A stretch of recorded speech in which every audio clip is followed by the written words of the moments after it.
दोस्तों, ये कहानी एक ऐसी भारतीय महिला की है जिसने लंदन में अपने पति को जिंदा जला दिया। आखिर उसकी क्या मजबूरी थी, उसने ऐसा क्यों किया? आइए इस कहानी में जानते हैं। और ये कहानी सच्ची घटना पर आधारित है। कहानी की शुरुआत लंदन से होती है, जहाँ पर हम किरण आलूवालिया नाम की एक औरत को देखते हैं। उसने उस रात को अपने पति दीपक आलूवालिया पर तेल डालकर उस पर आग लगा दी। उस वक्त वो गहरी नींद में था और खुद अपने 2 बच्चों के साथ घर के बाहर बेसुध होकर बैठ गई। उस घटना स्थल पर जब पुलिस पहुंची तो उन्हें पूरी घटना तुरंत ही समझ आ गई, क्योंकि ये कोई एक्सीडेंट का मामला नहीं था, बल्कि ये अटेम्प्ट मर्डर का मामला था। और अब किरण पर इल्जाम था कि उसने अपने सोते हुए पति को जान से मारने की कोशिश की। और दूसरी तरफ हम उसके पति दीपक को देखते हैं, जो अभी हॉस्पिटल में एडमिट है और वो अपनी आखिरी सांसें गिन रहा है। उसने अपनी पत्नी किरण पर इल्जाम लगाया कि उसने मुझे जान से मारने की कोशिश की। किरण से जब पुलिस ने पूछताछ की तो उसने ज्यादा कुछ भी नहीं कहा। उसने अपने नाम के अलावा पुलिस को कुछ भी नहीं बताया और ना ही अपने इल्जामों पर कोई सफाई दी। लेकिन उसकी खामोशी पर डिटेक्टिव उस पर चिल्लाने लगा। तब किरण ने अपनी टूटी फूटी अंग्रेजी में कहा कि वो बस अपने पति को दर्द देना चाहती थी, जो दर्द वो उसे दिया करता था। और अब किरण ने अपना जुर्म कबूल कर लिया था और इसी इकबाली जुर्म के आधार पर किरण को हिरासत में भेज दिया गया। लंदन के अखबारों में ये खबर छप गई। सभी अखबारों में यही हेडलाइन थी कि एक भारतीय महिला ने अपने पति को जिंदा जला दिया और फिर किरण को जेल में ट्रांसफर किया जाता है। किरण और कैदियों की तरह नहीं है, वो बहुत ही भोली भाली और मासूम जान पड़ती है। जेल में किरण हमेशा चुपचाप रहती, वो हमेशा डरी सहमी सी और ना ही किसी से बात करती थी। जेल के बाकी कैदी भी उसे देखकर हैरान हैं कि आखिर इस मासूम लड़की ने क्या जुर्म किया होगा। किरण की रूममेट का नाम रोनिका स्टॉक है। यदि वो किरण के साथ ना होती तो शायद किरण जेल में ना रह पाती। खाने के वक्त दूसरे कैदी किरण को तंग करने लगे। वो किरण से हफ्ता मांगने लगे, जिस तरह बाकी कैदियों से मांगते हैं, और उसे खाना भी छीन लिया गया। लेकिन रोनिका हमेशा उसके लिए दूसरों से लड़ती है, क्योंकि जेल में वो भी किसी से कम नहीं है। एक बार रोनिका ने अपनी प्लेट से इस तरह कैदी को मारा कि उसकी नाक ही टूट गई। जेल में अलग अलग ग्रुप थे और किरण अब रोनिका के ग्रुप में थी। रूम में जाकर किरण ने रोनिका से पूछा कि वो तो उसे जानती भी नहीं, फिर उसने उसकी मदद क्यों की। वो कहती है वो किसी को इस तरह दादागिरी करते हुए नहीं देख सकती, इसलिए उसने किरण की मदद की। और फिर रोनिका किरण को अपने बारे में बताती है कि आखिर वो जेल में क्यों आई है, उसे यहाँ पर क्यों रखा गया है। दरअसल उसने भी किरण की तरह अपने पति की हत्या कर दी थी, क्योंकि उसका पति उसे मारा पीटा करता था और एक दिन उसके सब्र का बांध टूट गया तो अपने ही पति की जान ले ली। और दूसरी तरफ हम राधा दलाल नाम की एक जर्नलिस्ट को देखते हैं। उसने जब अखबार में किरण के बारे में पढ़ा तो उसने फैसला किया कि वो किरण का इंटरव्यू लेगी, क्योंकि Radha south all black system नाम की एक संस्था चलाती है, जो महिलाएं संस्था उत्पीड़न की शिकार होती हैं वो उसकी मदद करती है। इसलिए उसने किरण की मदद करने के बारे में सोचा। और ये मामला जैसा दिखता है वैसा हरगिज नहीं है। आखिर कोई भी महिला अपने पति को जलाना क्यों चाहेगी? इसके पीछे कोई तो वजह होगी। और फिर राधा किरण से मिलने जेल जाती है। उसने बताया कि वो एक संस्था चलाती है, वो उस तरह की महिलाओं की मदद करती है जो उत्पीड़न की शिकार होती है, और वो उसकी मदद करना चाहती है। उसने पूछा कि उसके साथ जेल में किस तरह का सलूक किया जाता है। किरण ने कहा कि उसे यहाँ आजादी का एहसास होता है, और राधा के लिए इतना काफी था ये समझने के लिए कि इतने दिन तक किरण क्या सह रही थी। आखिर जेल में कोई इंसान आजादी क्यों महसूस करेगा? किरण की शादी को 10 साल हो चुके हैं, उसके 2 बच्चे हैं, लेकिन वो इतने सालों से लंदन में रहने के बावजूद भी वो अंग्रेजी नहीं सीख पाई, क्योंकि वो उसके पति के साथ रहते हुए उसे कभी आजादी नहीं मिली। वो घर से कहीं भी आया जाया नहीं करती थी और पूरा दिन उसी घर की 4 दीवारी में निकल जाता था। और अब किरण से मिलने का राधा का वक्त खत्म हो जाता है। और फिर हमें पता चलता है कि किरण का केस एक सरकारी वकील लड़ेगा, जो एक अंग्रेज है।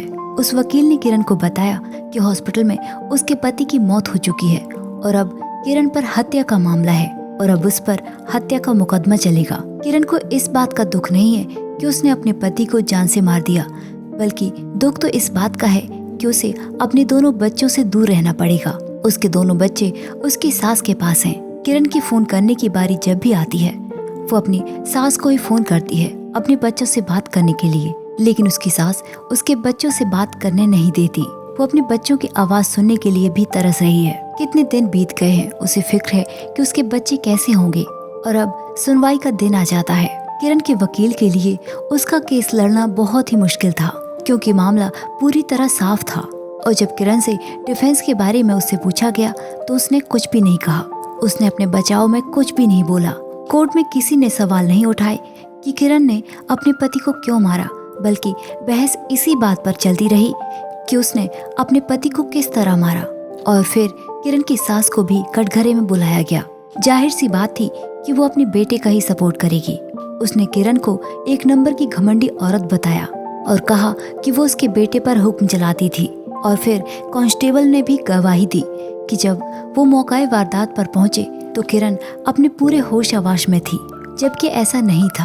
किरण ने जब अपने पति को मारा तो वो बाहर बेसुध होकर बैठी थी। और फिर किरण की वकील ने एक डॉक्टर को भी वहाँ पेश किया, जिसके पास किरण अपने पति के साथ अक्सर जाया करती थी। उस डॉक्टर ने बताया कि उसका पति किरण को मेरे पास लेकर आया था। उसके शरीर में बहुत सारे घरेलू हिंसा के चोट के निशान थे। उसका पति सामने ही बैठा हुआ था। वो एक पल के लिए भी किरण को मेरे पास अकेला नहीं छोड़ रहा था। लेकिन जब डॉक्टर ने किरण से इस बारे में पूछा तो उसने कहा कि वो घर पर गिर गई थी, इसलिए डॉक्टर की गवाही भी घरेलू हिंसा की पुष्टि नहीं कर पाई। और जबकि किरण ने अपने पति को सोते हुए जलाया था, इसलिए वकील यहाँ सेल्फ डिफेंस वाला भी मामला फिट नहीं कर सकती। और कोर्ट के लिए ये सोची समझी हत्या करने की साजिश है। और फिर कोर्ट ने किरण को 12 साल की कड़ी सजा सुनाई। लेकिन जेल में रहकर कुछ ही दिनों में किरण कॉन्फिडेंट होने लगी थी। वो धीरे धीरे मजबूत होने लगी थी और कुछ ही दिनों में जेल के सभी तौर तरीके सीख गई।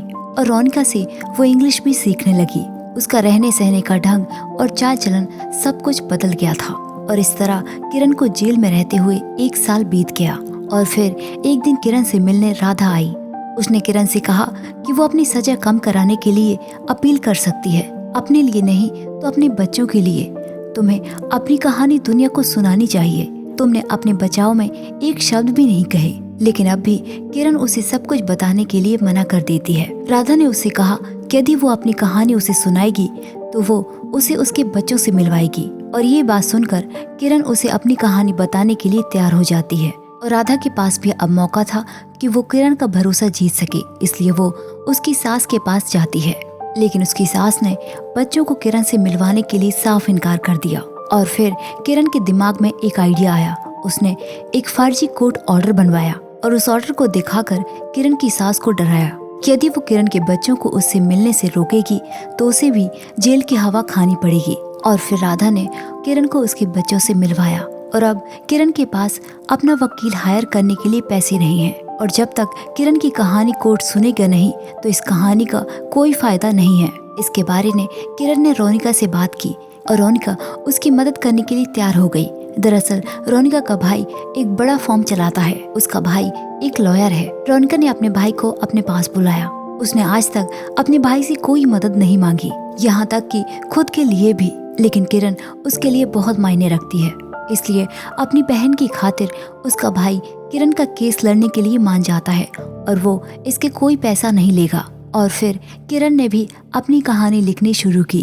किरण भारत के पंजाब की रहने वाली है। किरण अपनी बहनों की सबसे छोटी बहन है। किरण आगे पढ़ाई करना चाहती थी, लेकिन उसके माँ बाप ने लंदन में रहने वाले दीपक आलूवालिया से उसकी शादी करा दी।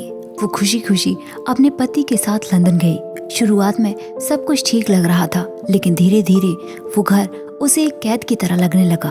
वो हर वक्त जलील होती रही। बात बात पर मार खाना और गाली खाना उसके लिए आम सा हो गया था। शादी के कुछ ही दिन बाद में उसके पति ने अपना असली रंग दिखाना शुरू कर दिया। वो उसे किसी से बात भी नहीं करने देता, यहाँ तक कि पड़ोस की महिलाओं से भी। एक दिन वो ना चाहते हुए भी किरण को अपने साथ पार्टी में ले गया और दीपक की दोस्त ने किरण को डांस के लिए कहा और इस बात पर घर आकर किरण को उसने बहुत मारा पीटा, जबकि वो उस वक्त प्रेग्नेंट भी थी। सारे पैसे शराब और लड़कियों में लौटा देता था और ना ही उसे अपने बच्चों की पढ़ाई की चिंता थी। हर रात को नशे में धुत होकर घर वापस लौटता और इन सब में किरण के सवाल करने पर वो उसे मारने पीटने लग जाता। किरण यदि अपने पास बचाकर पैसे रखती तो मार पीट कर वो पैसे उससे छीन लेता। उसने किरण को इस तरह से कमजोर बना दिया था कि उसकी सोचने समझने की शक्ति भी खत्म हो गई थी। एक बार तो उसने उसकी सास के सामने भी उसे बहुत मारा पीटा। और फिर राधा ने किरण की कहानी अपनी संस्था के माध्यम से लोगों के सामने रखी और फिर टीवी पर पॉडकास्ट किया गया। और फिर किरण की कहानी जब उस कांस्टेबल ने सुनी जिसने कोर्ट में झूठी गवाही दी थी, जो वारदात में सबसे पहले पहुंचा था, और उसने कबूल किया कि उसने कोर्ट में झूठ बोला था। किरण अहलूवालिया मौकाए वारदात पर अपने होश आवाश में नहीं थी। और फिर 3 साल बाद किरण के मामले की फिर से सुनवाई हुई और अब किरण पहले से ज्यादा कॉन्फिडेंट थी। जेल में रहकर उसका एक नया जन्म हो गया था। अब वो पहले वाली पुरानी किरण नहीं रही। वो अपने लिए लड़ सकती है, अपने हक में कुछ बोल सकती है। और फिर किरण के पक्ष को भी सुना गया और इसमें एक साइकियाट्रिस्ट की भी रिपोर्ट शामिल है जो पहले नजरअंदाज कर दी गई थी। इस रिपोर्ट में किरण की दिमागी हालत को अस्थिर बताया गया था और फिर सभी मामलों का उन्हें हवाला दिया गया। और अब ये मामला सोची समझी हत्या की बजाय हत्या के लिए उकसाने का मामला बन गया और कोर्ट ने किरण की 12 साल की सजा माफ कर दी और जो उसने 3.5 साल जेल में बिताए थे और उसे ही सजा के तौर में अंतिम सजा मानकर जेल से रिहा कर दिया गया। और फिर किरण के बच्चे भी उसके हवाले कर दिए जाते हैं। जब किरण जेल से बाहर निकली तो बाहर मीडिया की भीड़ लगी हुई थी। सभी जगह उसी के चर्चे हो रहे थे। उसके समर्थन में लोगों की भीड़ नारे लगा रहे थे। किरण को न्याय मिला तो सबसे ज्यादा वजह उसकी राधा थी। दरअसल राधा की बहन के साथ भी यही सब हुआ था। 6 महीने तक वो अपने पति का शोषण सहती रही। जब भी राधा अपनी बहन से उसकी चोटों के बारे में पूछा करती तो वो उससे कह देती कि मैं कहीं सोफे से गिर गई हूँ। इसी तरह के वो बहाने बनाती रहती। पता नहीं वो अपने पति को क्यों बचाया करती थी। और एक दिन अपने पति के जुल्मों से तंग आकर उसने आत्महत्या कर ली। और यही वजह थी कि किरण अहलूवालिया के केस में राधा ने अपनी जान लगा दी। किरण के लिए ये जेल नहीं थी बल्कि आजादी के लिए उसका एक पहला कदम था। जेल तो उसके लिए उसके पति का घर था। जो न्याय उसे बहुत पहले मिल जाना चाहिए था उसे इतनी देर लग गई, लेकिन फिर भी उसे न्याय मिल गया और वो दूसरी महिलाओं के लिए प्रेरणादायक बन गई। और इसी के साथ ये कहानी यहीं पर खत्म हो जाती है। तो दोस्तों, ये थी हमारी आज की कहानी। हमारी कहानी आपको कैसी लगी कमेंट करके जरूर बताइए और ऐसी ही कहानियों के लिए हमारे चैनल को सब्सक्राइब कीजिए। Thanks for watching.